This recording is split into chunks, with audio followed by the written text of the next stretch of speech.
Hello dear children, hope you all are fine and taking good care of yourself. I hope all have started studying very properly and nicely and paying attention in your online classes also. Right?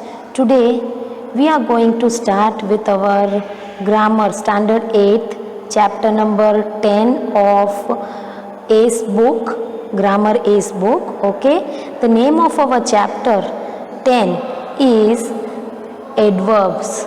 This, dear children, you might be learning in the previous classes also. So the little bit knowledge you are having about the adverbs. Now what do you mean by adverbs? Yes, adverbs are the words that add more to the verbs. They describe, what do? They modify the verb. Verb के बारे में हमें वो ज़्यादा information देता है. That is called adverb. So here few sentences are given to you. You have to read these sentences. She was walking slowly through the park. The second is, the holidays began yesterday. We never waste food. Now these three sentences are given to you to know about the adverbs. In this some words are highlighted. So here see, the words in bold are adverbs. An adverb is a word that modifies a verb, an adjective or an adverb. वो ज़्यादा add करता है उसमें information, verb के बारे में ज़्यादा, verb के एडजेक्टिव या एडवर्ब के बारे में ज़्यादा इंफॉर्मेशन ऐड करके वो आपको बताता है. That is called adverb. It usually tells us how, where, when, why, to what extent, how often and on what condition something occurs. ये सब चीज़ें क्यों होती है वो हमें ये बताता है. अब यहाँ पे काइंड्स ऑफ एडवर्ब, एडवर्ब्स के 6 टाइप्स यहाँ पे दिए हुए हैं, उसके टाइप्स और उसके साथ उसके example are given to you. Now adverb of manner. Adverb of manner is the first type adverb का. जैसे यहाँ एग्जाम्पल दिया है, शी डांसेस ग्रेसफुली, मतलब वो डांस कैसे कर रही है, किस मैनर में. It shows the manner how the work is done. तो ग्रेसफुली हुआ adverb. Then next is adverb of place. Now adverb of place मतलब कहाँ पे वो एक्शन हो रहा है. जैसे they are having a meeting upstairs, तो मीटिंग कहाँ है, अपस्टेयर्स. तो दिस इज द एडवर्ब. वो बताता है, हमें जगह बताता है. The next third type is adverb of time. Adverb of time is, it shows us the time when the action is done. तो वो क्या क्वेश्चन को आंसर करता है, व्हेन. ये मैनर में कौन सा क्वेश्चन आंसर कर रहा था, how the action is done. Place में where the action is done. And adverb of time में when the action is done, मतलब कब हो रहा है वो एक्शन. जैसे see the example, the results were declared yesterday, मतलब यस्टरडे डिक्लेयर हुआ. तो it shows us the time, तो उसे कहते हैं adverb of time. Next comes adverb of frequency. Adverb of frequency हमें ये बताता है कि how often the action is done. We often play cricket in the street, कि वो कौन सा क्वेश्चन आंसर करता है, how often the action is done. Then next यहाँ पे ऑफन हो गया adverb of frequency. The fifth type is adverb of reason. Reason मतलब आपको तभी रीजन सुन के क्या याद आता है कि why the action is done. Reason बताता है क्यों हो रहा है वो एक्शन. जैसे इसमें एग्जाम्पल दिया है, it was raining and therefore we did not go out. तो इसमें रीजन दिया कि रेनिंग हो रहा था इसीलिए हम बाहर नहीं गए. तो इसमें जो ये वर्ड यूज हुआ therefore, it is the adverb of reason. Yes, and the last type is adverb of degree, मतलब कौन से एक्सटेंट तक वो एक्शन हो रहा है. जैसे to what extent it is been done, कितने एक्सटेंट तक वो एक्शन हो रहा है. जैसे यहाँ दिया हुआ example, the girls were very late. तो कितना लेट, कितने एक्सटेंट तक लेट थे, वेरी लेट, बहुत ज़्यादा लेट थे. तो very is the adverb of degree. So dear children, here all the types are mentioned with the examples that I have explained you. Now let's move on to the exercise. First exercise is you have to underline the adverbs in this sentence and write their types. अब यहाँ पे कुछ sentences दिए हुए हैं, उसमें सबसे पहले आपको adverb को underline करना है और फिर उसका type बताना है कि वो कौन सा type का action है. So see here, first one, the old woman was walking slowly. तो इसमें कौन सा हुआ adverbs? कौन सा है adverb? Yes, so slowly is the adverb. And what it is type? उसको कौन से क्वेश्चन को आंसर कर रहा है कि how the action is done slowly. तो वो कौन सा हो गया type? Adverb of manner. See the second one, they will leave for Manali tonight. अब इसमें एडवर्ब कौन सा हुआ? टुनाइट. टुनाइट मतलब it is showing us the time when the action is done. So it is which type? It is adverb of time. Yes, correct. Then see the third one. Suddenly the wind started howling. अब इसमें suddenly is the adverb, उसे हमें underline करना है. Now अब कब हुआ? It is also showing the time. Suddenly, अचानक से. So it is which type? Adverb of time. Now come to the next page. Few sentences are given on the next page. See the fourth one. She is quite intelligent. अब quite हुआ adverb और उसमें to what extent it is given. To what extent she is intelligent. तो वो हमें क्या बताता है? डिग्री. To what extent में क्या बताया? उसमें डिग्री बताई. Yes, तो it is adverb of degree. Then it is answering the question to what extent. Now see the fifth one. I often see him at the library.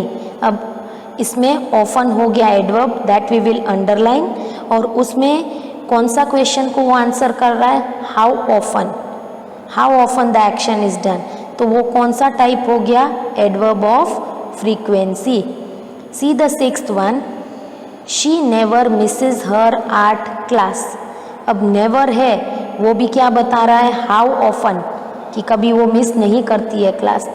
तो never को आप underline करोगे एडवर्ब को and the type is adverb of frequency. Now see the seventh one. We went to Shillong recently. Now recently वो क्या बता रहा है हमें? कौन से क्वेश्चन को आंसर कर रहा है? व्हेन. तो वो टाइम बता रहा है. So it is which type? Adverb of time. C the last one. Sometimes he works late. अब इसमें दो एडवर्ब आए हैं. एक है sometimes, वो क्या है? हमें क्या बता रहा है? how often, कितनी बार हो रहा है. तो it is adverb of frequency. और late है वो how the action is done, वो बता रहा है. तो it is which type of adverb? Adverb of manner. So here our first exercise is completed. Now let's move on to the next exercise, that is B exercise. Now in that what you have to do? B exercise, you have to complete the sentences by choosing the correct adverb from the box. यहाँ पे आप लोग को एक help box दिया हुआ है. तो सेंटेंस रीड करके अकॉर्डिंग टू द सेंटेंस कौन सा एडवर्ब इसमें से सूटेबल है वो आपको इसमें लगाना है. See the first one. I thought about the problem. Problem होती है तो कैसे थिंक करते हो? सीरियसली. तो what you will put it over here? Seriously. See the second one. They have been waiting dash for a long time. तो इसमें कौन सा सूट होगा? Here. Now come to the third one. My mother dash forgets to buy vegetable. मतलब वो कभी नहीं भूलती है. तो कौन सा वर्ड इसमें आएगा? Never. Then the fourth one is the pudding was dash delicious. मतलब कैसा डिलीशियस था? Absolutely delicious. That word will be suitable here. C the fifth one. He brings me chocolates sometimes. कभी कभी लेके आता है. तो दैट इट इज शोइंग कि कब कितनी बार लेके आ रहा है. फ्रीक्वेंसी इट इज शोइंग, तो you will put sometimes. Then sixth one. I dash clean the desk. तो कौन सा सूट होगा इसमें? क्विकली. देन कैसे किया वो डेस्क क्लीन? तो quickly. We went to the park. You have to show the time. Yesterday. And the last one.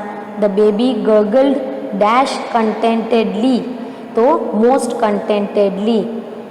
Now come to the next one, see exercise. इसमें आप लोग को क्या करना है, you have to rewrite this sentence using the adverb form of the underline words. इसमें कुछ words underline करके दिए हुए हैं आप लोग को, तो आपको उस अंडरलाइन वर्ड का एडवर्ब फॉर्म लिखना है, मतलब ly या फिर ऐसे लगा के आप लोग को ly, मोस्टली ly ही लगता है ऐसे वर्ड्स में, तो you have to put ly in that word and then you have to rewrite the whole sentence again. अब उसमें देखो, first one is already been done for you.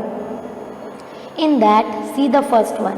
Our school team has achieved a tremendous success. अब यहाँ पे tremendous success है, उसको underline किया गया है।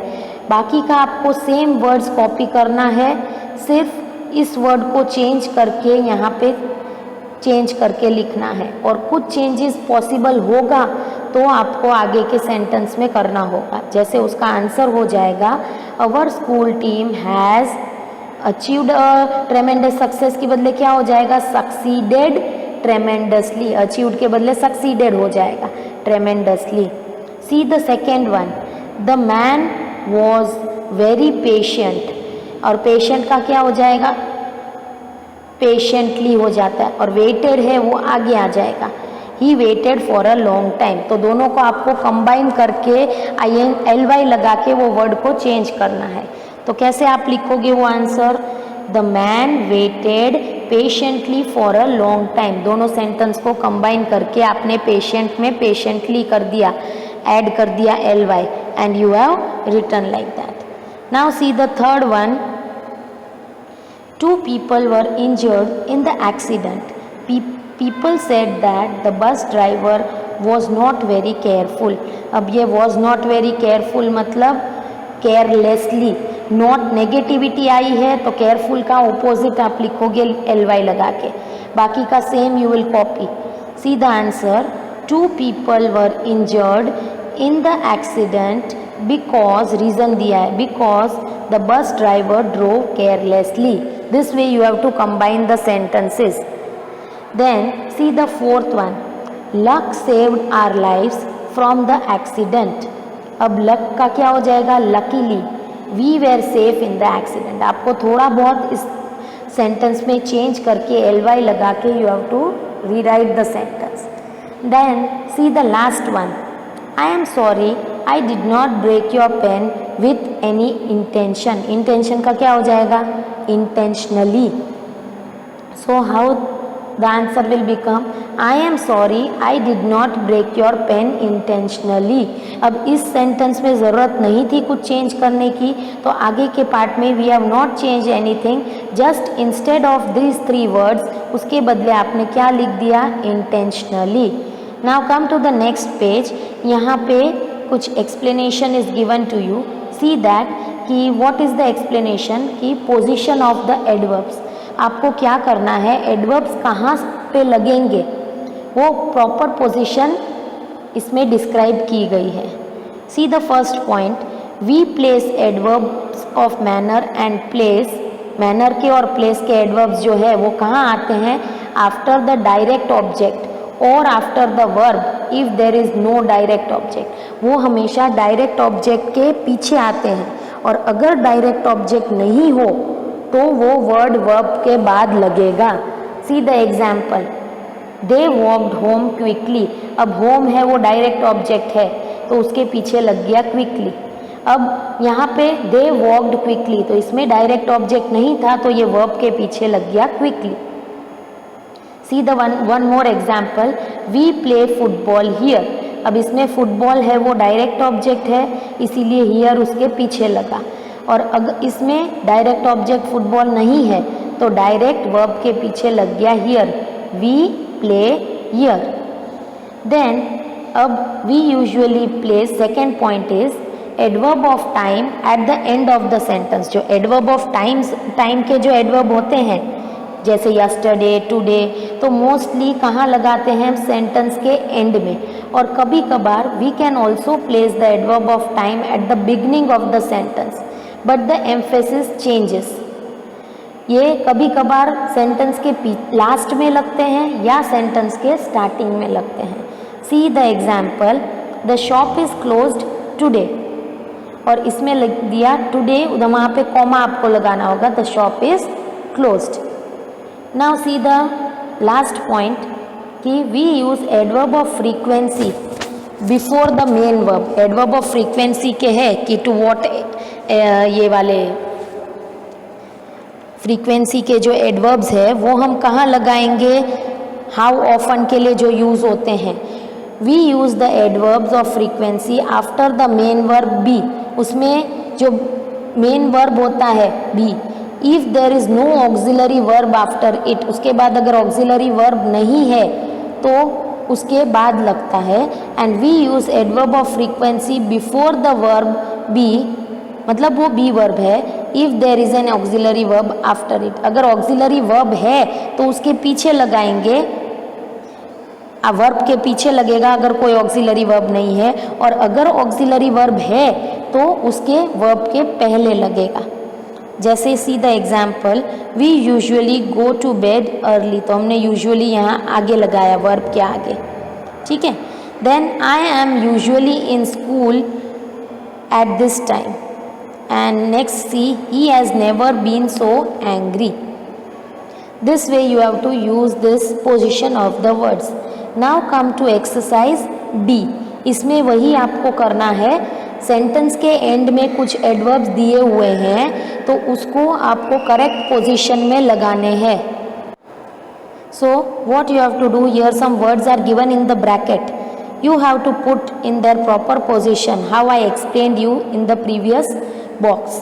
See the first one, I fight with my brother, तो ये रेयरली जो है वो आपको इस सेंटेंस में जिस पोजीशन में आएगा वहाँ लगाना है। तो आई rarely fight with my brother, this way the sentence will become.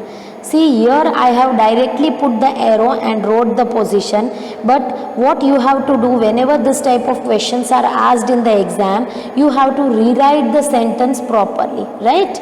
See the second one, the children complain if they have a test after the lunch break, तो आपको always लगाना है, तो कहाँ आएगा always, the children always complain if they have a test after the lunch break, this way. See the third one, Jayanti forgot to inform her mother about the note from the teacher, completely आपको लगाना है, तो कैसे लगाओगे, Jayanti completely forgot to inform her mother about the note from the teacher, this way. Then see the fourth one, last week flights were delayed due to bad weather, अब उसमें frequently आपको लगाना है, तो last week flights were frequently delayed due to bad weather. Then the fifth one, I was joking when I said there is a rat in the cupboard, उसमें आपको only लगाना है, तो how the sentence will become, I was only joking when I said there is a rat in the cupboard। इसी तरीके से आप लोग को ये जो ब्रैकेट के वर्ड दिए हैं उसके करेक्ट पोजीशन में लगाने होंगे। See the sixth one, Sanjana is attending the function, तो डेफिनेटली, तो यहाँ पे ये दोनों के बीच में आएगा definitely, Sanjana is definitely attending the function, this way. Then the seventh one is the team practiced the whole year, अब hard एडवर्ब आपको लगाना है, तो how the sentence will become, the team practiced hard the whole year. See the last one, Ravi fell off the scooter, इसमें almost लगाना है, तो Ravi almost fell off the scooter, this way. Now come to the last exercise, so not second last exercise of this chapter. It is you have to underline the adverb in the correct position and move them to the correct position. Adverb को underline करके उसको correct position पे आपको ले जाना है, गलत use किया है तो उसकी जगह आपको जहाँ आएगा वहाँ पे वो लगाना है। आगे के एक्सरसाइज में क्या था कि आपको ब्रैकेट में दिए थे वर्ड एडवर्ब को, उसको आपको करेक्ट पोजीशन पे लगाना था, बट इसमें क्या है आप लोग को ऑलरेडी रॉन्ग पोजीशन पे दिया, उसको करेक्ट पोजीशन में लगाना है। Now see here, the first one is already been done for you. See the second one. Do you think the scooter ever will get the first prize in elocution, तो ये ever wrongly use किया है, तो आपको उसको पहले underline करना है और वहाँ से कट करके it will come over here. तो सेंटेंस कैसे बन जाएगा? Do you think the school will ever get the first prize in elocution, ऐसे होगा। I hope children you are understanding. क्या करना है, पहले आपको एडवर्ब को अंडरलाइन करना है और उसके बाद उसको अपनी करेक्ट पोजीशन पे ले जाना है वहाँ से कट करके। सी the third one, although the cargo carefully was handed, some things were broken in the transit। अब ये carefully है वो एडवर्ब है, वो गलत जगह यूज़ हुआ है, you will cut it from here, और वो कहाँ आएगा? although the cargo was handled carefully, some things were broken in transit। yes। see the fourth one, the water purifier carefully was serviced by the engineer। तो ये गलत है, carefully you will underline और उसको कट करके the proper sentence will be the water purifier was carefully serviced by the engineer। Then see the fifth one, the boy fell off the bicycle nearly because he lost his balance. तो इसमें कौन सा है adverb? Nearly. Yes, that उसको आप ले जाओगे उसके करेक्ट पोजीशन पे। तो how the sentence will become? The boy nearly fell off the bicycle because he lost his balance। Then the sixth one, we would have accepted certainly the offer but for the terms of the delivery of the goods। तो अब certainly यहाँ पे है adverb, you will underline and cut it। now the sentence, proper sentence क्या होगा कि we would have certainly accepted the offer but for the terms of the delivery of the goods। now see the last one, I am sorry to say there is immediately little we can do। अब ये immediately गलत जगह पे use हुआ है, तो पहले आप उसको अंडरलाइन करोगे, कट करोगे एंड प्रॉपर जगह ले जाओगे। तो कैसे हो जाएगा sentence? I am sorry to say there is little we can do immediately। now see the last exercise of this chapter। अब इसमें आपको रीअरेंज करना है सेंटेंस, जंबल सेंटेंस दिए गए हैं तो आपको मीनिंगफुल सेंटेंस बनाने हैं इसके। तो first one is already been done कि दिया था twice he last week visited us. तो सेंटेंस प्रॉपर क्या होगा? He visited us twice last week. Second का प्रॉपर सेंटेंस क्या बनेगा? It rained continuously for 5 hours in our city. Third का प्रॉपर सेंटेंस होगा the plane from London will arrive in New Delhi at 10 PM। Then now see the fourth one, how the sentence will become? Carol laughed heartily when he heard the joke, this way। then the fifth one, the formation will be I have never walked so fast। then the sixth one, how it will become? please be here by 6 PM tomorrow evening। then the seventh one, it will be Kushal went to school last week after a long break। and the last one, the formation will be कैसे होगा? the baby slept for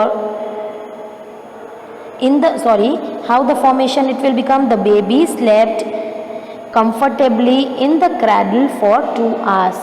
so this way you have to rearrange the sentences from this jumble sentence। I hope dear children you have understood this chapter properly। now what you have to do, you have to write the answers of this chapter how I have written with a pencil, the same way you have to note down in your textbook। so see the video properly and twice so that you can understand the concept। thank you dear children।